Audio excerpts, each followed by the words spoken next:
반가 안녕하세요. 박용덕입니다. 2022년 제33회 공인중개사 시험대비 모의고사 해설 강의, 이번 시간은 해커서 제4회 모의고사 31번부터 보도록 하겠습니다. 외국인 등이 국내 토지를 취득할 때 부동산 거래 신고 등에 관한 법률상 사전 허가를 받지 않아도 되는 토지는 했는데, 군문자야, 우리 암기 프린터 27번에 있죠? 군사기지 및 군사시설 보호구역 미리 허가받아야 됩니다. 군문자야. 자, 그 다음에 문화재보호구역, 자연환경보전법에 의한 생태경관보전지역, 야생생물특별보호구역에서는 미리 허가받아야 됩니다. 그래서 정답은 2번이네요. 전통건축물 보전지역, 이거는 옛날에 허가받았는데 지금은 허가받지 않습니다.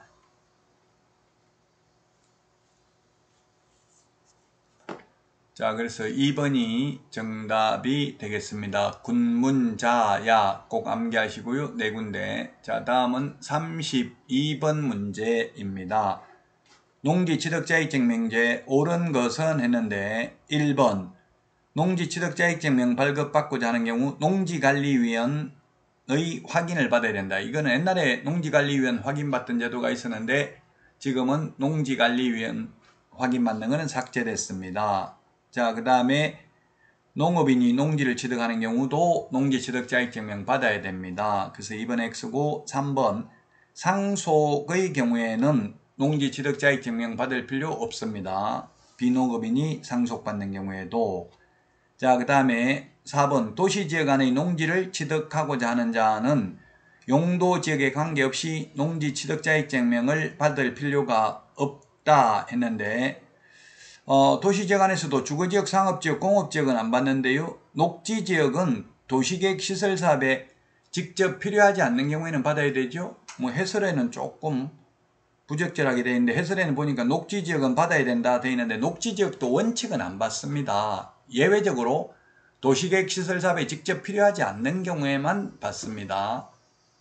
자, 그 다음에 5번입니다. 토지거래 허가구역 안의 농지에 대해서 허가증을 받은 경우 농지취득자격증명 받은 것으로 보고 부동산 등기특별조치법 제3조에 의한 계약서 금인도 받은 것으로 봅니다. 그래서 5번이 정답이 되겠습니다. 자, 다음은 33번 문제입니다. 토지거래 허가제도에 관한 설명으로 틀린 것입니다. 1번 허가구역 지정권자는 국토부 장관 또는 시도지사입니다. 둘 이상의 시도에 걸쳐 있는 경우는 국토부 장관, 같은 시도 아니면 시도지사가 되겠습니다. 자, 그 다음에 2번 허가구역은 투기적인 거래가 성행하거나 집가가 급격히 상승한 지역과 그러한 우려가 있는 지역입니다. 토지에 대해서 투기가 성행하죠. 토지, 주택이 아니고 토지입니다. 3번 토지거래 허가구역은 5년 이내의 기간을 정하여 지정할 수 있으며 재지정은 불가능하다. 이게 틀린데요. 재지정 가능합니다. 다만 재지정을 할 때는 지방자치단체장의 의견을 청취해야 됩니다. 만약에 국토부 장관이 재지정하면 시도의사 및 시장군수구청장, 시도의사가 재지정하는 경우에는 시장군수구청장의 의견을 청취해야 됩니다. 처음 지정, 해제, 축소, 재지정 모두 도시계획위원회 심의는 거쳐야 되죠. 근데 재지정의 경우만 의견 청취를 해야 되니까 재지정 절차가 가장 까다롭습니다. 그 이유는 재지정되면 그만큼 사유재산권이 침해될 우려가 있죠. 팔기가 쉽지 않잖아요. 또 가격도 안 올라갈 가능성이 많고요.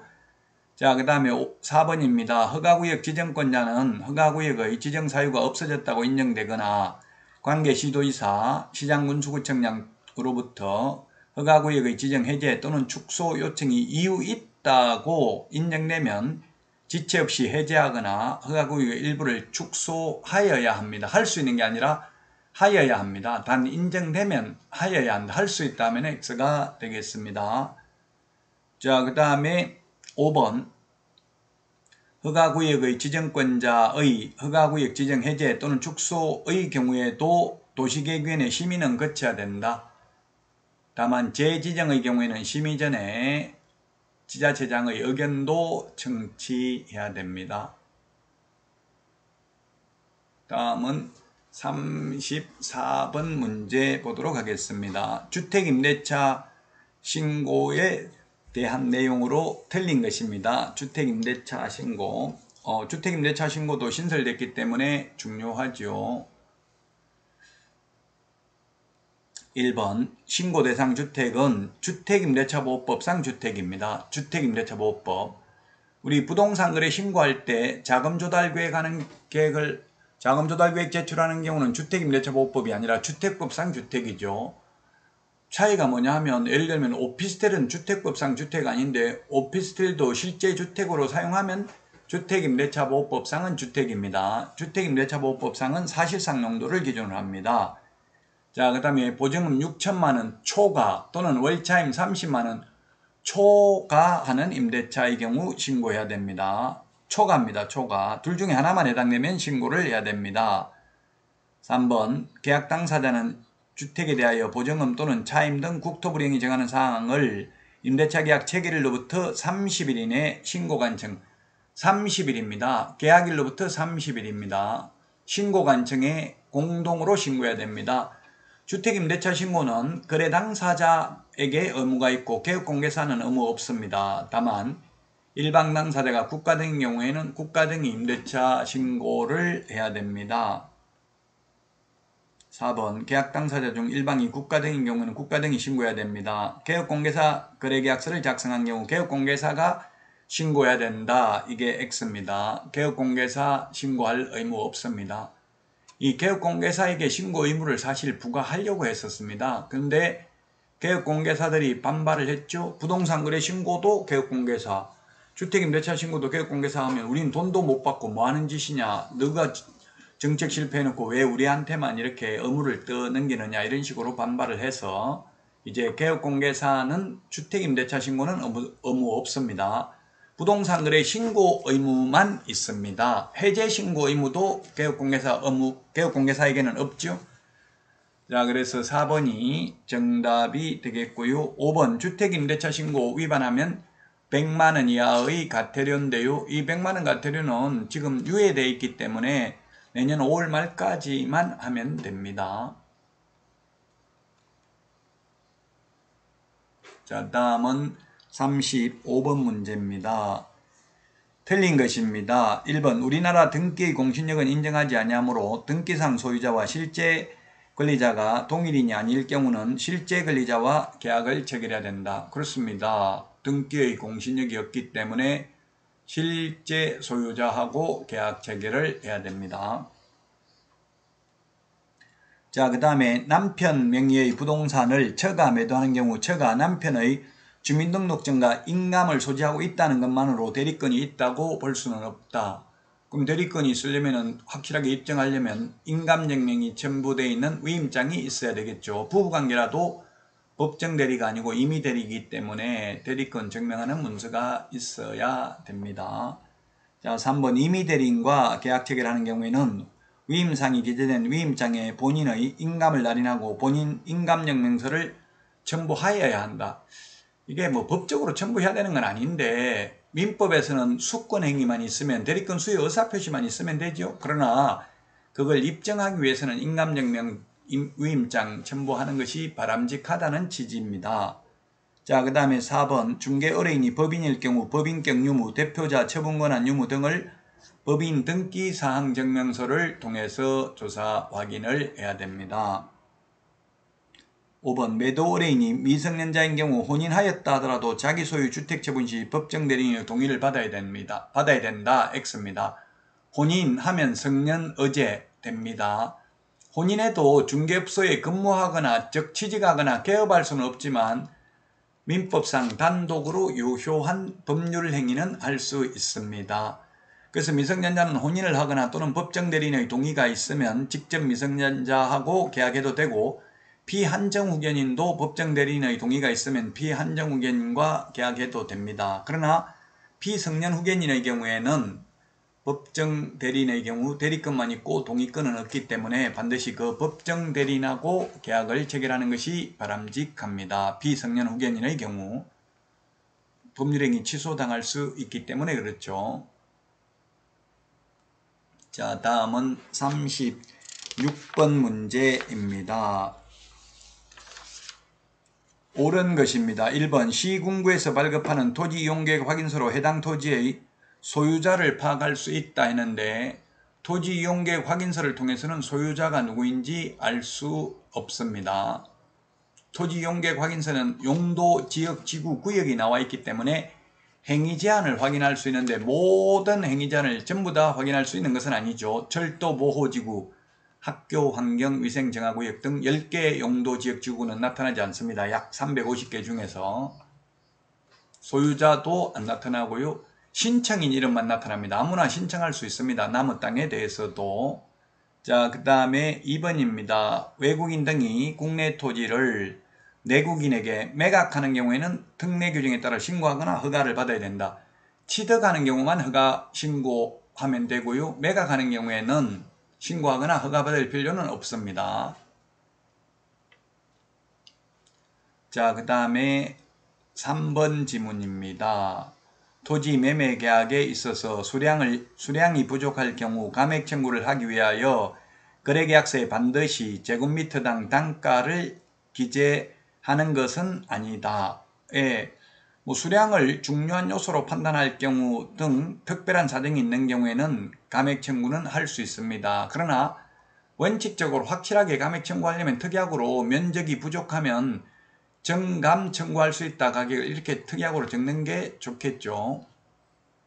근데 여러분들이 중개하려면 굳이 그런 의뢰인이 요구하지 않는 한 특약 안 적어도 됩니다. 그냥 공부상 면적대로 중개한다 이렇게 하면 됩니다. 그리고 단위 면적당, 평당, 제곱미터당 얼마 적었다고 해서 또 당연히 수량을 지정한 매매로 인정되는 것은 아닙니다. 수량을 중요한 요소로 판단하는 경우 등 특별한 사정이 있는 경우에 수량을 지정한 매매로 인정해서 감액 청구 가능합니다. 3번이 옳은 지문이고요. 4번 농지를 취득하고자 하는 자는 농지 소재지, 시장, 군수 X네요. 군수 대신에 업장, 면장입니다. 시구, 업면장으로부터 농지 취득 자익증명 받아야 됩니다. 농지 취득 자익증명은 7일 이내 발급해주고요. 농지심의위원회 심의 대상인 경우는 14일, 농업경영계획서 제출하지 않는 경우는 4일 이내에 발급을 해줍니다.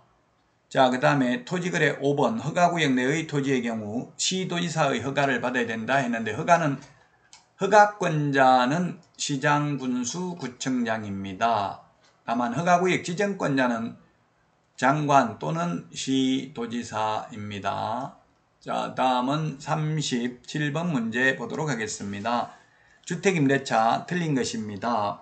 1번 임대차는 그 등기가 없는 경우에도 임차인이 주택의 인도와 주민등록을 마친 경우 그 후 가족의 주민등록을 그대로 둔 채 임차인만 일시적으로 주민등록을 옮길 경우라면 임차인이 취득한 대항력은 상실하지 않는다. 가족의 주민등록도 대항력으로 인정됩니다. 판례에 의하면. 2번 임대차 기간이 만료되는 경우라도 임차인이 보증금을 반환받을 때까지는 임대차가 존속하는 것으로 봅니다. 계약기간 끝나도 돈 안 내주면 계속 살 수 있다는 이야기입니다. 3번 대항력을 갖춘 임차인이 저당권 설정 등기 이후 임차인과 합의하여 보증금을 정액한 경우 저당권자의 저당권 실행에 의하여 그 부동산을 취득한 경락인 즉 매수인에 대해서 그 정액 부분에 대항할 수 있다 했는데 정액 부분으로 대항할 수는 없습니다. 정액된 부분은 저당권보다 후순위이기 때문에 그렇죠. 따라서 3번이 틀린 정답이 되겠습니다. 저당권 설정하고 그 이후에 정액하면 정액된 부분으로 대항할 수는 없습니다. 그 정액된 부분은 저당권보다 후순위로 배당을 받게 되겠죠. 4번 임대인이 임대차 기간 만료 후 보증금을 반환하지 않는 경우 임차인은 주택의 명도 없이도 그 반환 청구 소송에 따른 판결에 기해 주택에 대해서 강제 경매를 신청할 수는 있습니다. 즉 경매 신청할 때는 집 안 비워줘도 됩니다. 다만 나중에 배당금을 받으려면 집을 비워줘야 됩니다. 5번 보증금 반환 채권에 기하여 임차인이 우선 면제를 받을 권리를 가지는 경우에 그 효력은 임대차 목적물인 주택뿐만 아니라 그 대지의 환가 대금에 대해서도 미친다. 예, 그렇습니다. 토지 매각 대금에 대해서도 우선 면제, 최우선 면제 받을 수 있습니다. 따라서 전세권 설정 등기를 하는 것하고 확정일자 받은 임차권 중에서 배당받는 데 있어서는 외려 확정일자 받은 임차권이 더 유리합니다. 토지 매각 대금에 대해서도 우선 면제받을 수 있기 때문에 다만 전세권 설정 등기를 하면 전전세권이 있고 임의경매 신청권이 있다는 것이 확정일자 임차인보다 유리한 점이 되겠습니다. 다음은 38번 문제 보도록 하겠습니다. 자, 상가 임대차에 대해서 틀린 것입니다. 1번 임대차의 차임을 정액하고자 하는 경우 기존 차임의 9%를 초과하지 않는 범위 내에서 9%가 X네요. 9%가 X입니다. 5%입니다. 100분의 5입니다. 100분의 5. 9% X. 5%까지만 정액 가능합니다. 물론 서울에서 환산보증금이 9억 초과하는 경우에는 시세만큼 올릴 수 있죠.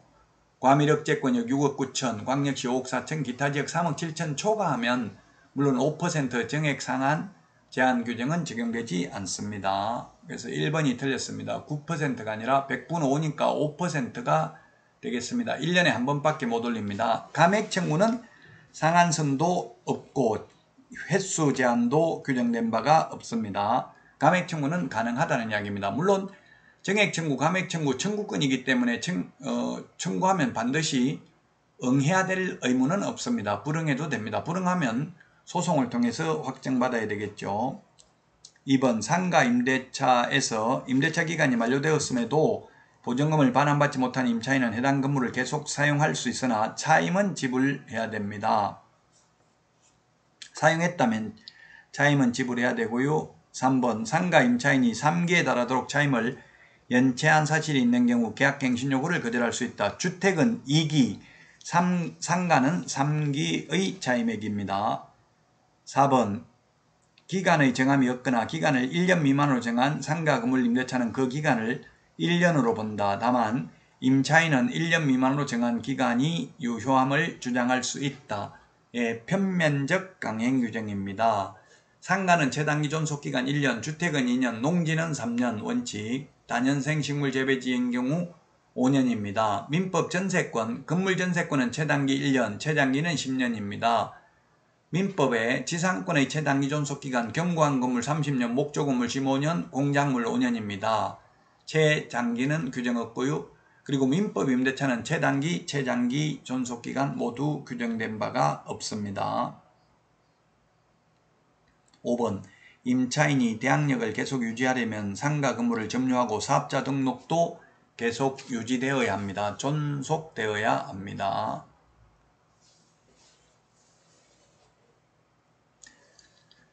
자, 다음은 39번입니다. 말소 기준권리가 될 수 없는 것은 했는데 말소 기준권리는 무조건 말소되는 권리, 가장 대표적인 게 저당권, 건저당, 담보가등기, 압류, 가압류 이 5개 중에서 가장 앞서 있는 것이 말소 기준권리가 되겠습니다. 그래서 답은 4번이네요. 4번. 4번은 말소 배당 요구를 하지 아니한 최선순위 전세권 설정 등기 요구는 인수되는 권리입니다.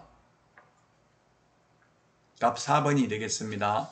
말소 기준 권리는 대표적인 게 건저당권, 저당권, 압류, 가압류, 그 다음에 담보가등기 요 5개 중에서 가장 앞서 있는 게 말소 기준 권리다. 말소 기준 권리라는 것은 말소될 때 뒤에 있는 거 다 데리고 죽는 게 말소 기준 권리입니다. 이 말소 기준 권리보다 뒤에 있는 거는 다 말소됩니다. 말소 기준 권리보다 선순위 권리는 인수됩니다. 말소 기준 권리는 자기도 말소되겠죠? 답 4번이 되겠고요. 다음은 40번입니다. 매수 신청들이 할 수 있는 업무의 범위가 아닌 것입니다. 업무의 범위가 아닌 거. 답은 3번인데요. 소송대리, 명도소송, 배당이의 소송, 항고소송, 기일 변경 신청 이런 거는 할 수 없습니다. 우리 암기 프린터는 34번에 있죠. 매수 신청 보증금 내는 것, 입찰표 작성하는 것, 차순위 매수 신고하는 것, 그 다음에 보증금 돌려달라고 하는 것, 공유자 우선 매수 신고, 임차인 임대주택 우선 매수 신고, 공유자 임차인의 우선 매수 신고 지위를 포기하는 행위 이런 거는 가능합니다. 단순히 서류 써내는 것, 돈 대신 내는 것, 돈 대신 돌려받는 것은 가능한데 소송대리, 명도소송, 배당이의 소송, 항고소송, 기일 변경 신청 이런 소송대리는 변호사만 할 수 있습니다. 따라서 4번이 정답이 되겠습니다. 여러분 수고 많으셨습니다. 다음 강의에서 찾아뵙겠습니다. 안녕히 계십시오. 안녕.